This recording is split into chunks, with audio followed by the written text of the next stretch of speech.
Hey, I'm Austin Couture, And I'm Emily Fears. and we did our project on middle childhood. So this age is from about 5 or 6 years old to about 11 or 12 years old. For our development theory, we chose to do Piaget's development theory. And so, a couple things about that before we dive into all the rest of this stuff. So, this development theory with kids, knowledge is constructed via assimilation and accommodation. Kids are not just taking bits of information and building just completely off of that. What they're doing is they're taking these bits of information and really involving it in information that they already have. So they're assimilating it, accommodating it to things that they already know about the world and about how it works. I remember reading in the book that there's a lot of flat earth theory kids out there until you really show them that a globe works and that the world is a globe. So lots of fun things with that. One emerging idea as well is this reversible relationship. And what this is one change reverses the effects of the other change. So, for example, that's where like 2 plus 1 equals 3 and 3 minus 1 equals 2. So when you add 1 to 2, you still have 3. And when you take 1 away from 3, you still have 2, just like when you started. So that's this reversible relationship. Also, during this kind of developmental phase, there's a lot of progress in abstraction and generalization skills. There's a lot of hormonal changes that result in social behavioral changes, which we'll talk about a little bit later. And there's a lot of cognitive and neural changes that are going on. One thing that we wanted to specifically highlight was this value maturation criteria. There's actually 5 of them from this article that we reference on our reference sheet from NAFO, Naomi, and some others that is still in progress of being published. But it's this idea that there are these different maturation criteria for value. So for example, there's this coherence of values, which is the pursuit and structure of values that children are learning and evolving over this time. There's this abstraction, which is applying values to behaviors and situations. There is value consistency, so your values are becoming consistent year over year. There's also this value stability, which really ranks values in level of importance to the child. And then finally, this value behavior congruence, which is where the child really begins to act based off of their values and belief systems. So, taking a look at the necessary counselor skills and characteristics, some of those would be things like love of children. That would really help if that's your population that you're working with. A little bit. Patience and understanding. Obviously, we know kids can be very trying of our patience. So just being able to, hold space for that and, be able to meet them in that. And then being able to be empathetic with them, not minimizing what they've gone through or making them feel small, but being able to really step into their world from their perspective. And then, more patience. Yeah, a little bit more. And what really helps with patience is snacks. I really believe in snacks just as a person, but especially when working with children in this age category and even the developmental stage before this, snacks I believe are a really helpful counselor tool to use in this because it really helps take you out of this authority figure over the child and really kind of helps bring you down to their level. Other ways that you can do this is using age-appropriate language with them, acting kind of the same way that they do with your facial expressions and vocal tones and vocal cues and other things like that. Yeah, and even just like Austin was talking about getting on their level, even physically, like sitting with them, playing with them, interacting on their actual eye level. Studies have shown that can really have an impact on, how kids learn and their safety level, how they feel comfortable and being able to have someone that's really in it with them kind of approach. Yeah. Another way to really help with that is to be silly. I mean, as counselors, especially with children, we don't just want to be droll and boring all the time. Having the ability to relax a little bit, get on their level, be silly, offer snacks, those sorts of things, just really helps put that child in a sense of safety in the space that you're working with them. That really helps the therapeutic relationship. And then there's one last thing. I don't know if we mentioned it yet, but patience. Patience is kind of important for kids. Matters a lot. Yeah. So then we also talked about some of the neurobiological considerations. So things that are going on within them, like in their brains and their nervous system during this time, would be things like improved motor and perceptual control. They go from having very little control over their movements and being very unstable and unsteady to being able to really hone in on those things. And that a lot of that comes through like muscle strength and coordination, learning to be able to coordinate themselves within space.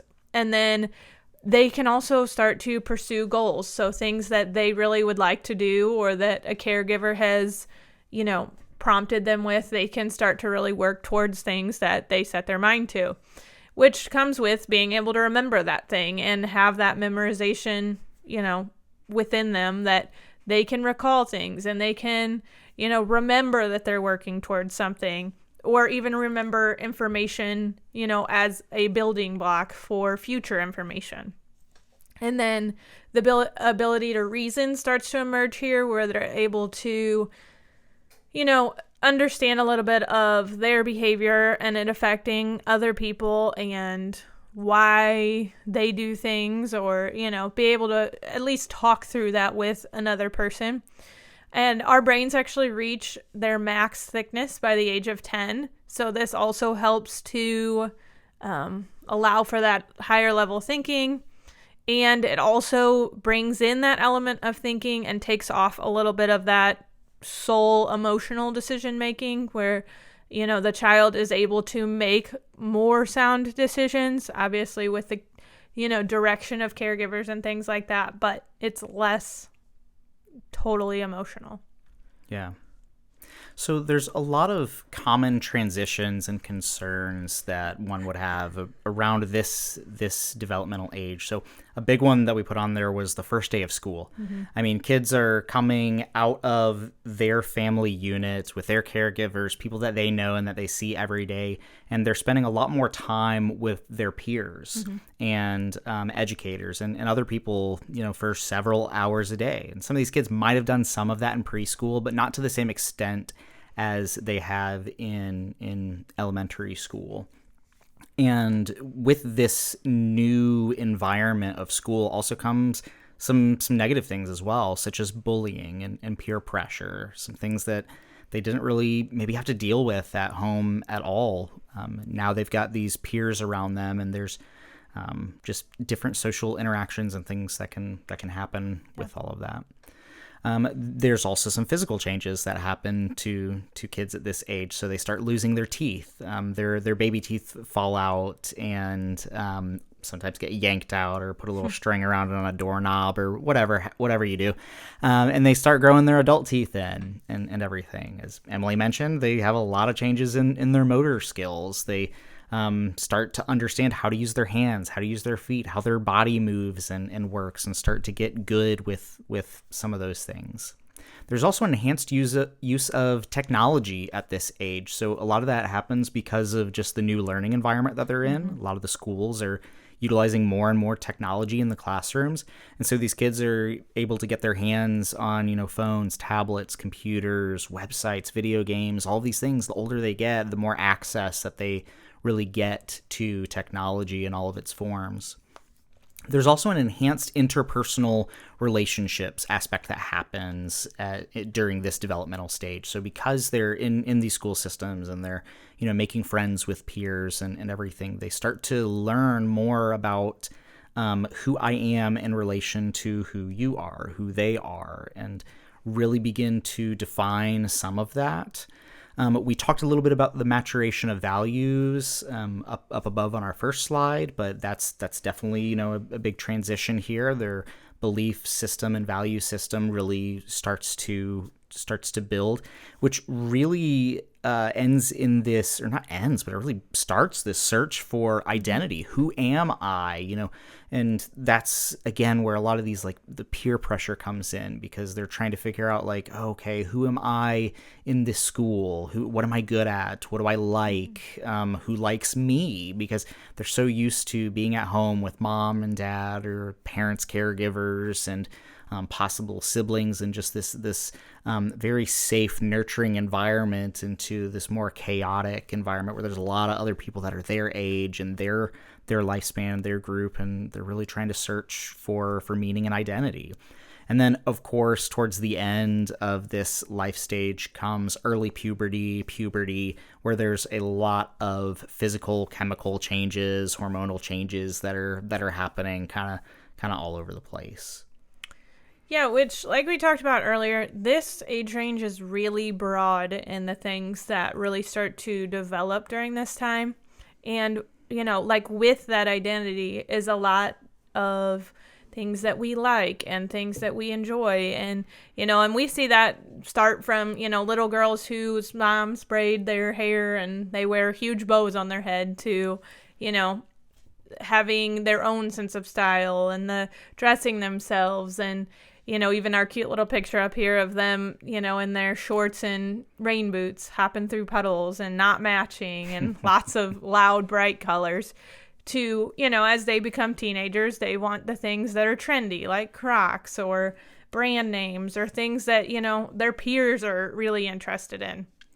But overall, consistently through this time period is really a lot of what do they find interesting, what makes them feel good. So we still do see some of the, even the toy play that goes from sensory items that we have up there to things like their technology that becomes kind of that self-soothing, the, what do I enjoy watching? What do I enjoy doing? And we see this everywhere from, little innocent cartoons to, subliminal message cartoons. So. Well, we hope you've enjoyed this presentation on middle childhood. I'm Austin Couture. And I'm Emily Fears. And we hope you have a great day.